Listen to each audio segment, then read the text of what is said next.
Hey, 7 o'clock in the morning, and I'm at the southern terminus of the AT, getting ready to start my 50K. Wanted to get it started at 6:30, but it rained on us last night, so the wind's been blowing rain on us all morning. So we just got a late start. I ran up to touch Spring Mountain, and Teresa's already heading back to the car.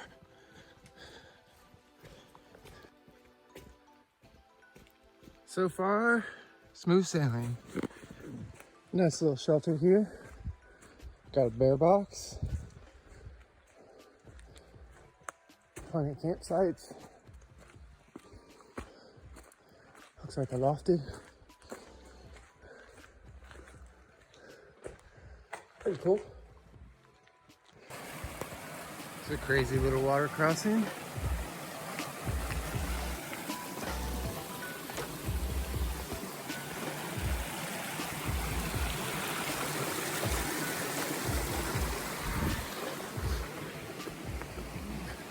Alright, so I'm at Three Forks, which as you can see is only 4.1 miles from Spring Mountain, but it says I've already gone over 5 on Strava. So, no big deal. I'll not worry about what Strava tells me, and I'll just go. Let's go that way. Little open field right off the trail. Look at those chinchills. You look huge. I don't know if that's what they are, but look gorgeous. I'm about 2.5 hours into my trip and still in the first leg. I've divided it up into 3 legs as far as just distance goes. First one is Springer Mountain to Cooper Gap is about 12.3 miles. And then on to Woody Gap is roughly 8. And from there to Neels Gap is about 11. So I'm about 6-7 miles in for the first section. This has got the most elevation change on it and is the farthest, second most elevation change, but it's the farthest distance. Kind of working this as an unsupported 50K. Started at the Spring Mountain shelter. I went up and touched the Spring Mountain summit, but I didn't hit Strava till just after the shelter. And I'm on my way to Neels Gap.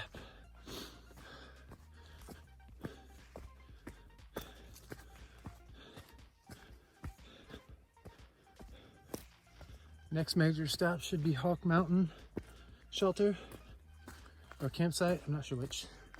I am at Hog Mountain campsite, and I'm up here or down here, and I'd have to travel all the way up here to the water. So I think I'm gonna go to the next spot, which is only about half mile.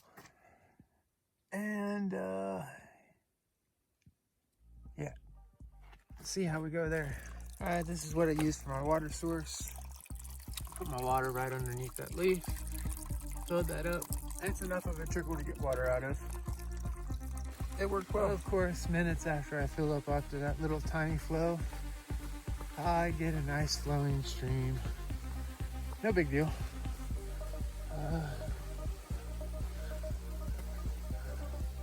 I just didn't wait long enough.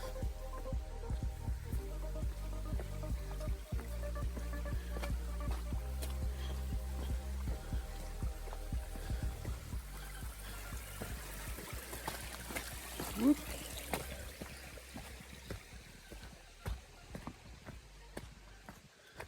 So what rain we got last night, has left all the trail nice and spicy, wet and slick.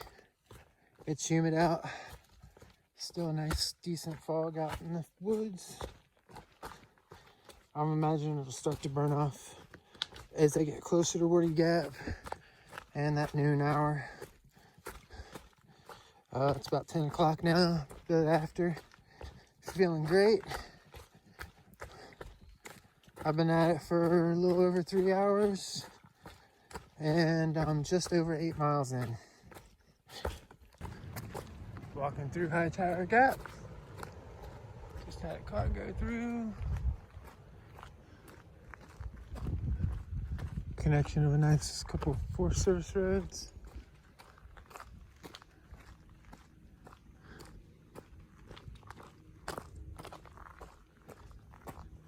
Sounds like I got some animals off in the short distance. Over that way. Well, I'm in the gap, so I guess I'm gonna have to climb out of this. Next up, I think I have Horse Gap, then Cooper Gap. So it's almost 11 o'clock, about 22. It's still really foggy out. I believe Teresa went fishing.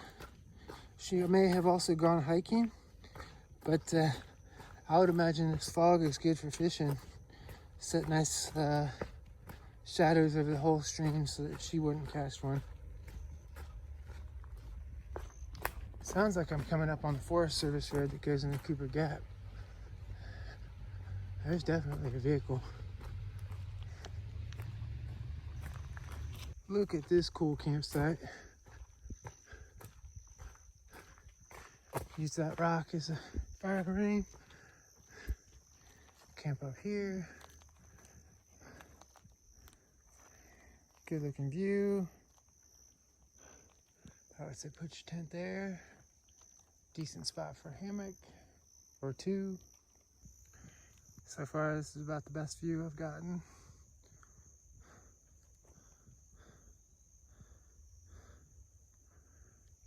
That approach to Cooper Gap is pretty rough. Pretty tired. Spending a little bit more time on this section of the trail than I thought I would. We'll see how it goes. This is really killing my pace, all this rocky downhill shit. I still haven't made it to Cooper Gap yet. It's almost noon. I'm really going slower than I wanted to be. But I don't know. It's a hot, muggy day. Well, I guess it's not that hot. 80s.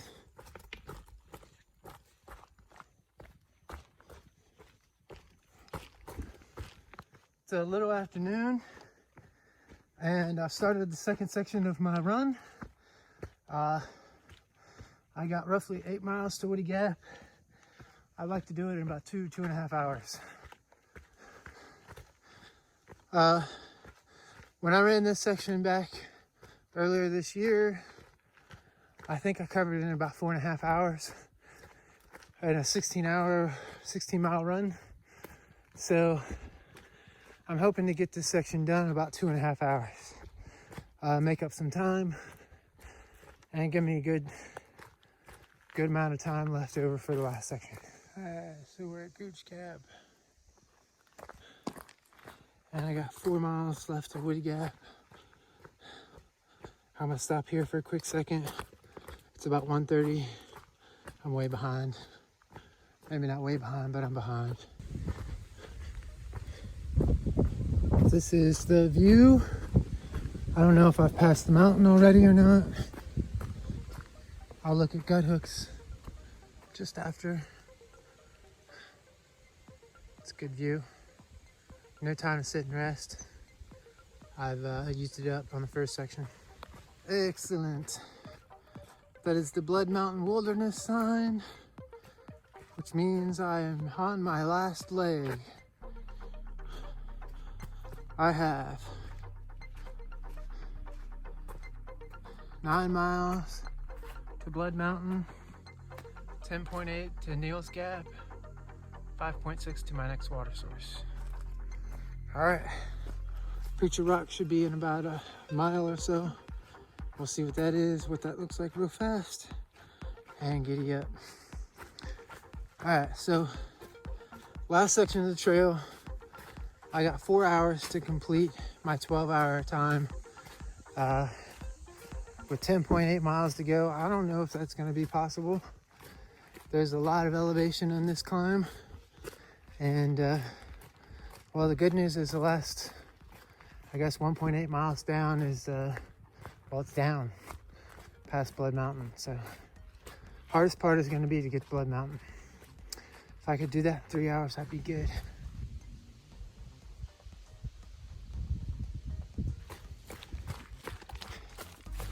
This despite having the biggest elevation gain of the 3 sections, it's on a decent amount of just kind of jogging. I didn't think I'd be making up time on the backside, but here I am. I need to get 3 miles an hour for the next 3 hours or so to get to Blood by 6 o'clock. With the storms in the area this week and last week, the water sources have been pretty stellar. Lots of good flowing water. On the other side, I believe, I pointed out the Duncan Ridge Trail. Can't see that sign. That connects on both sides of the AT here, on just below Blood Mountain. And combined with the Benton McKay and the AT, I believe it forms the Georgia Loop. It's a 50-miler. That's not a one-day event for me. A little later than I wanted to, but here it's about 6 o'clock. I'm a big fan of this view too. Good clouds in the sky today. Haven't been able to see too much, mostly green tunnel. So it's nice to get some beautiful views for the reward at the end. I can see the building, mere minutes to finish up. Trying to boogie as fast as I can with bad knees and rocky downhill. Teresa's been there since 4:30. I feel bad. She had a good day fishing though, I believe. That's good.